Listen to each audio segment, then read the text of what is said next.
रेगिस्तान के बीचों बीच सन्नाटा पसरा था। उसी सन्नाटे में एक लुटेरा अपनी स्नाइपर राइफल लोड करता है और रेत के गड्ढे में लेटकर इंतजार करने लगता है। आधा दिन बीत जाता है और आखिरकार दूर से एक कैश से भरा आर्मर्ड ट्रक वहां पहुंचता है। दोनों गार्ड्स ने देखा कि सड़क पर रेत का बड़ा ढेर पड़ा है। वे तुरंत सतर्क हो गए और ट्रक की छत पर लगे कैमरे से चारों तरफ स्कैन करने लगे, लेकिन कुछ भी संदिग्ध नजर नहीं आया। ड्राइवर ने गियर बदला और एक्सेलरेटर दबाकर ट्रक को रेत से निकालने की कोशिश की, लेकिन अगले ही पल ट्रक के टायर गहरे धंस गए और वो वहीं अटक गया। तभी साइड में छिपा जेसी स्नाइपर उठाता है और टायर पर निशाना साधकर गोली चलाता है। एक तेज धमाका होता है और टायर फट जाता है। गार्ड्स तुरंत ट्रक की मशीन गन से जवाबी फायर खोल देते हैं और सामने की रेत पर अंधाधुंध गोलियां चलाने लगते हैं। उसी समय दूसरी दिशा से दूसरा लुटेरा फ्लेम थ्रोअर लेकर निकलता है और ड्राइवर केबिन पर हजारों डिग्री की आग फेंक देता है। आग की भयंकर गर्मी देखकर दोनों गार्ड्स मजबूर होकर दरवाजा खोलते हैं और बाहर कूद पड़ते हैं। लेकिन जैसे ही वे भागने की कोशिश करते हैं, जैसी एक एक कर दोनों को स्नाइपर से ढेर कर देता है। जैसी तुरंत ट्रक के पास पहुंचता है जहां पहले से ही स्पेयर टायर और जैक दबाकर रखे थे।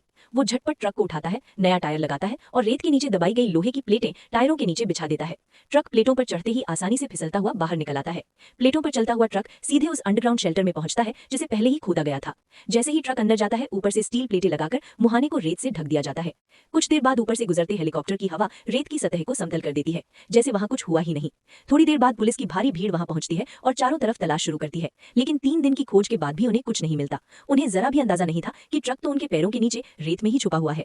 वहीं अंदर लुटेरे ट्रक खोलने की कोशिश कर रहे थे, लेकिन ट्रक की मोटी स्टील बॉडी बाहर से नहीं खुल सकती थी। उन्हें लगा अंदर गार्ड जिंदा होंगे, इसलिए उन्होंने उन्हें बाहर निकालने की योजना बनाई। गैस मास्क पहनकर लुटेरों ने ट्रक में घना धुआं भरना शुरू कर दिया।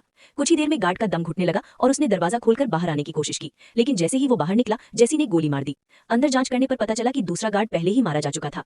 जैसी ट्रक में घुसा, तिजोरी निकाली और जोर से उसका लॉक तोड़ा। जैसे ही दरवाजा खुला, अंदर नोटों के बंडल और हजारों सोने की ईंटें चमक उठी। अब जैसी वाकई अमीर बनने वाला था।